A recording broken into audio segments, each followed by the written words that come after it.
Hi guys, may request sa akin sa YouTube na gumawa daw ako ng another video how to remove or change Garena account email address.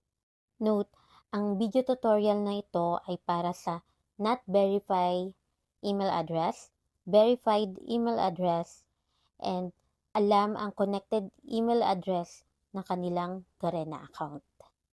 Paano palitan ang not verified email address ng inyong Garena account?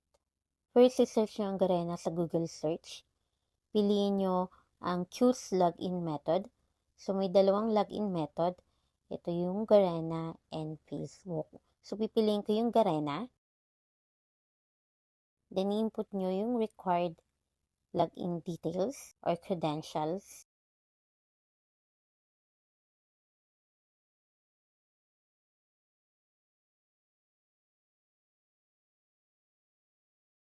Then, i-click nyo yung burger button, yung tatlong line.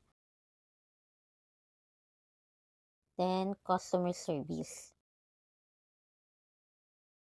Click nyo yung burger button, yung tatlong line. Then, click nyo yung account. So, here makikita nyo na yung account center.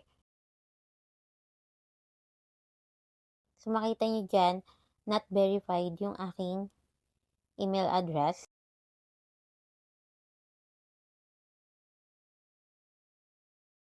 So, check din natin ang security. So, here, i-click ko yung change para palitan yung email address ng aking Garena account.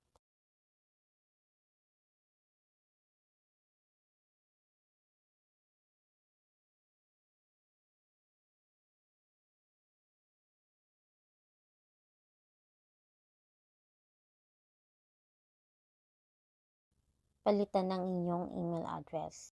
Kailangan yung check ang yung email account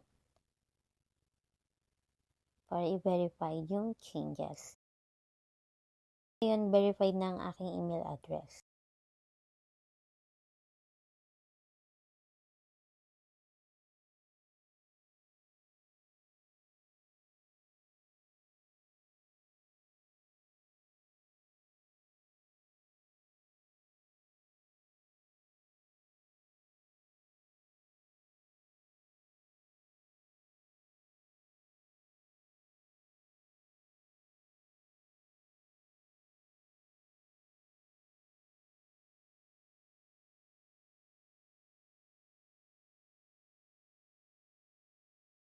Paano tanggalin ang Garena account verified email address by submitting a request?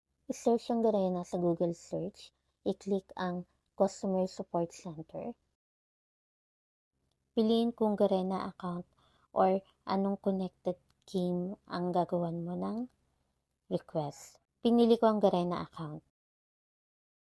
Sagutan ng mga tanong na iniingi.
Ngayon, i-check natin kung saan natin mababalikan yung submitted request natin sa Garena. Ni-click ko itong tatlong line or burger button, itong sign in, submit a request and Garena account. Walang lumabas. Now, i-check ko kung nakalagin pa ako sa Garena. Kung hindi, maglalagin ulit ako. So, nakalagin pa ako. I-click ko ang 3-line or yung burger button, customer service. Nire-redirect ako dito sa page na to. Then, click ko yung account. So, nasa account center na ako. So, wala dito sa page na to yung submit a request or yung request status. So, dito rin wala.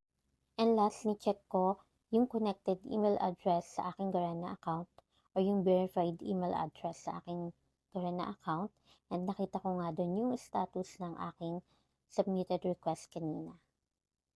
So, dito nyo i-check sa email address, guys.